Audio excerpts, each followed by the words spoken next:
Hello అండి. Welcome to మావి చిగురు స్టోరీస్. ఈరోజు కథ మసిగుడ్డ.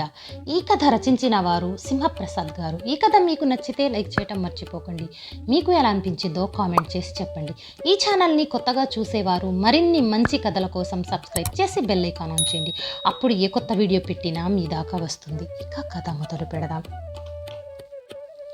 ఏదో తెలియని కలవరం, మరేదో రూపులేని అనుభూతి. మనస్సు తలుపు తట్టినట్టనిపించగా ఉలిక్కిపడి లేచి కూర్చుంది సీతమ్మ. హఠాత్తుగా మెలకువ వచ్చిందేమిటా అని తర్కించుకుంది. ఆ వాల్టి తిథి గుర్తుకొచ్చింది. ఆ వెంటనే అది తమ పెళ్లి రోజుని జ్ఞాప్తికొచ్చింది.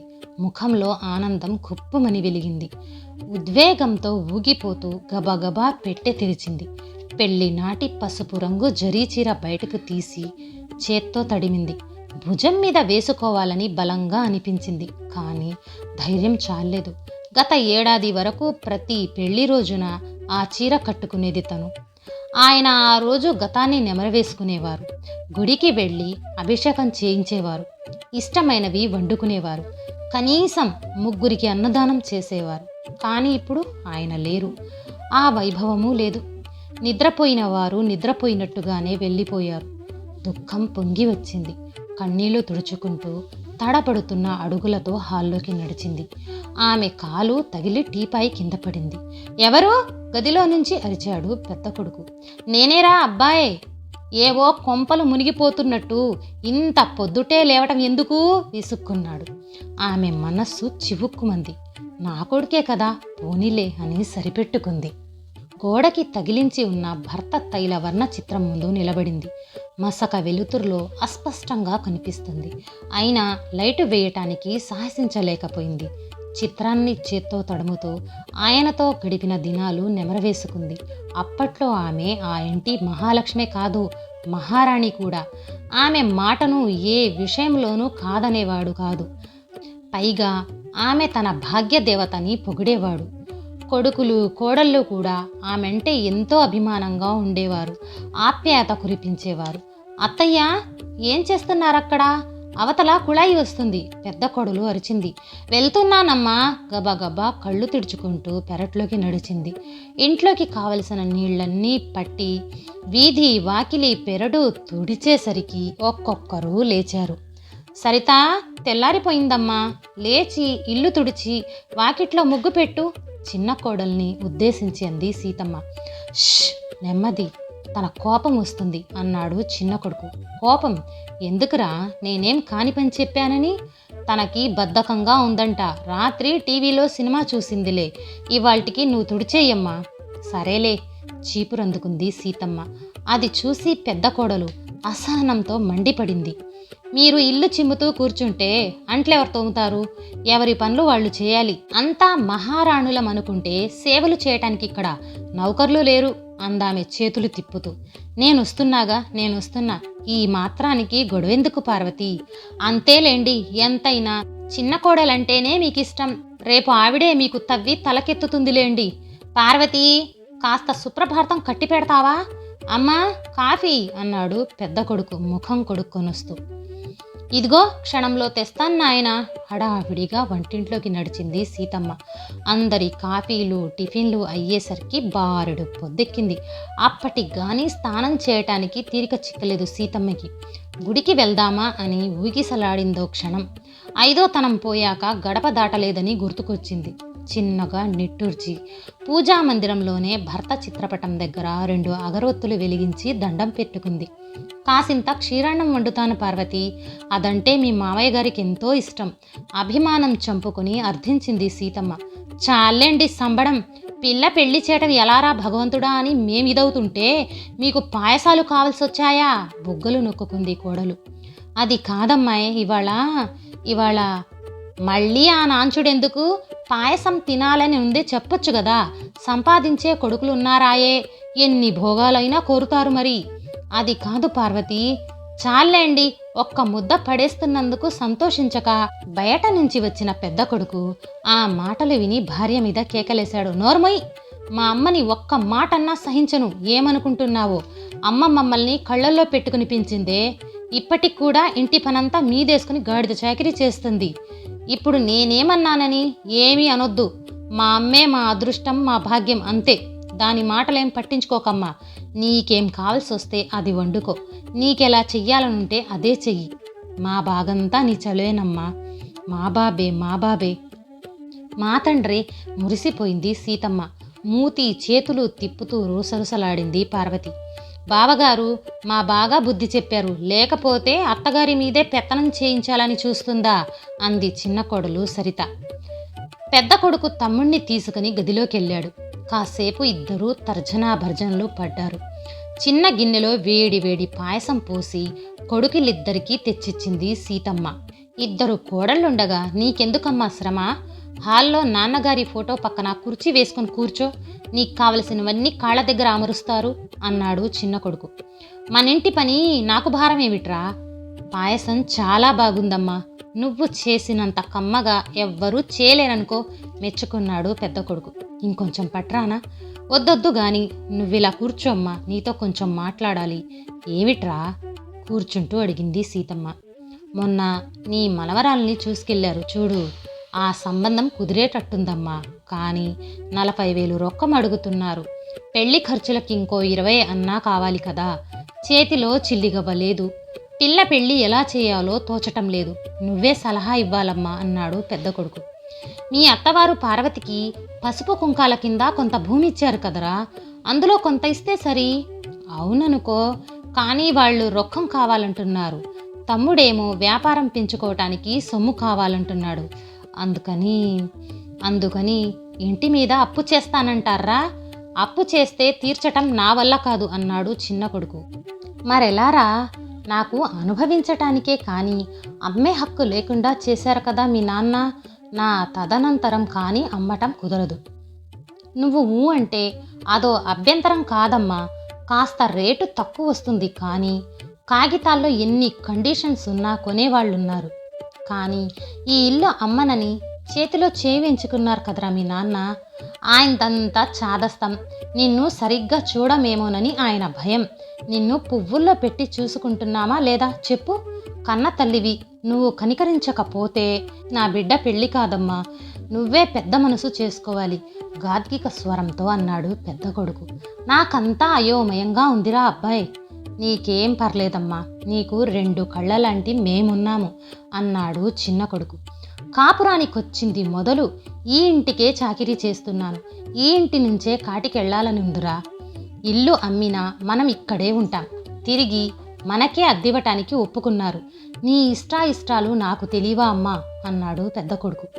ఎటూ తేల్చుకోలేక ఊగిసలాడింది సీతమ్మ. ఒక పక్క భర్తకిచ్చిన మాట, మరొక పక్క బతిమాలుతున్న కొడుకులు. కడకి కన్నపేగే జయించింది. ఇల్లు పరాధీనమైంది. మనవరాలు మరో ఇంట కాలు పెట్టింది. ఇంటి అద్దె ఒక్కసారిగా పెంచేశారమ్మా. అంత ఇచ్చుకోలేం. అందుకని వేరే ఇల్లు చూశాం. తమ్ముడు నేను వేర్లు పడిపోదాం అనుకుంటున్నాం అన్నాడు పెద్ద కొడుకు. ఇప్పుడు అంత అవసరం ఏమొచ్చిందిరా? మీకు రాలేదేమో కానీ మాకొచ్చింది అన్నది చిన్న కోడలు. పరిస్థితి అర్థం కాగా, పోని ఇద్దరూ పక్క పక్కన ఉండేటట్లు ఇల్లు చూసుకోలేకపోయారా అంది సీతమ్మ. కుదరలేదమ్మా. ఇక నుంచి 1 నెల నా దగ్గర, 1 నెల తమ్ముడి దగ్గర ఉందుగాని. నడి నెత్తి మీద పిడుగు పట్టట్టయింది. అద్దరి పడిపోయింది. ఆస్తిని పంచుకున్నారు, ఇప్పుడు నన్నా? ఒకరే భరించాలంటే కష్టం కదా. కాస్త అర్థం చేసుకో అసహనంగా అన్నాడు. మరి మాటలకు అవకాశం ఇవ్వలేదు కొడుకులు. పెద్ద ఇంట్లో నుంచి చిన్న పోర్షన్లోకి మారారు. పెద్ద కొడుకుతో పాటు వెళ్ళింది సీతమ్మ. భర్త చిత్రపటాన్ని ముందు గదిలో వేలాడదీయాలని ప్రయత్నించింది, కానీ కోడలు పడనీయలేదు. పాత సామాన్లు పెట్టిన వసారాలో తన మంచం పక్కనే నిలబెట్టుకోక తప్పలేదు. ఒక్కసారే 10 ఏళ్ళు పైబడినట్టుగా అయిపోయింది సీతమ్మ. ఓపిక తగ్గటంతో ఇదివరకట్లాగా పని చేయలేకపోతుంది. ఎలాగో చేసినా ఆవిడ పనులెవ్వరికీ నచ్చటం లేదు. నిజానికి ఆమె ఉనికినే భరించరానిదిగా ఉంది వారికి. గుండెల్ని తొలిచేస్తున్న బాధని భర్త ఫోటోకి కన్నీటితో నివేదించుకుంటూ రోజులు దొర్లిస్తోంది. ఆ వేళ ప్రాణం బాగుండగా ముందు గదిలో చల్లగా ఉందని కొంగు పరుచుకొని పడుకుంది సీతమ్మ. అక్కడ పడుకున్నావేమిటమ్మా? ఎవరైనా వస్తే బాగుండదు, లోపలికెళ్ళు విసుక్కున్నాడు పెద్ద కొడుకు.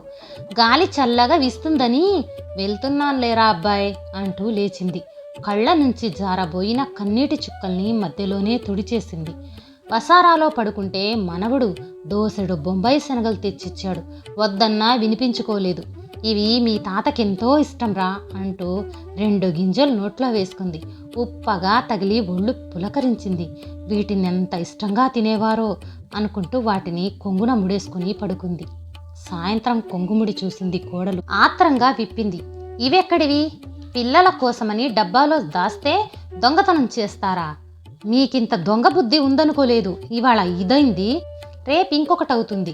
ఈ ఇంట్లో మీరో నేనో ఒక్కళ్ళమే ఉండాలి అంటూ శివాలు తొక్కింది. సీతమ్మ మాటలెవ్వరూ వినిపించుకోలేదు. అంతా తలో మాట అనేసరికి బిక్క చచ్చిపోయిందామె. మహాలక్ష్మిలాగా ఉందని కోరి కొడుక్కి చేసుకున్న పార్వతి, ఇస్తానన్న కట్నం ఇవ్వలేకపోయినా వియ్యంకుణ్ణి క్షమించేసి తెచ్చుకున్న కోడలు, అత్తయ్య అత్తయ్య అంటూ తన వెనక వెనక తిరిగి పనీపాట నేర్చుకున్న పెద్ద కోడలు ఇవాళ దొంగను చేసింది. కోడలి ఆరోపణ కన్నా నువ్విలా దిగజారతావనుకోలేదు అన్న కొడుకు మాట ఆవిడ గుండెల్లో గుణపమై దిగింది. ఆ రాత్రి అన్నం సహించలేదు. మర్నాడు అంతే. పస్తుల్లో మాడి చచ్చే కన్నా చిన్న కొడుకు దగ్గరికి వెళ్ళిపోవచ్చు కదా. కోడలి మాట నిజం చేస్తూ తన బట్టలు, ఇంటాయన చిత్రపటము తీసుకుని బయటకు నడిచింది సీతమ్మ. నెలవ్వకుండానే వచ్చేశారేం? గుమ్మంలోనే మూతి ముడుస్తూ దీర్ఘం తీసింది చిన్న కోడలు. అబ్బాయి మీద మనసు తిరిగింది. అబ్బో ఎంత లవ్ ప్రేమో. చిన్న కోడలు ఉంటున్నది మరీ చిన్న వాటాలు. అందుచేత సీతమ్మకంటూ ప్రత్యేక స్థలం లేదు. వంటిల్లు సర్ది అక్కడే చాప వేసుకుని పడుకుంటుంది. పిన్నిగారు అంటూ వచ్చింది పక్క పోర్షన్లో ఉంటున్న రమణి. ఆమె భర్త ఇద్దరూ ఉద్యోగస్తులే. పుట్టింటి నుంచి ఎప్పుడొచ్చావమ్మాయి? ఆడపిల్లట కదా, చాలా సంతోషం. తొలి ఆడపిల్ల సీతాదేవితో సమానమంటారమ్మా. ఆమె సందిట్లో నుంచి పాపని తీసుకుంటూ అంది సీతమ్మ. నాకు సెలవలేదు పిన్నిగారు. పాపని చూసుకోవటానికి ఎవ్వరూ లేరు.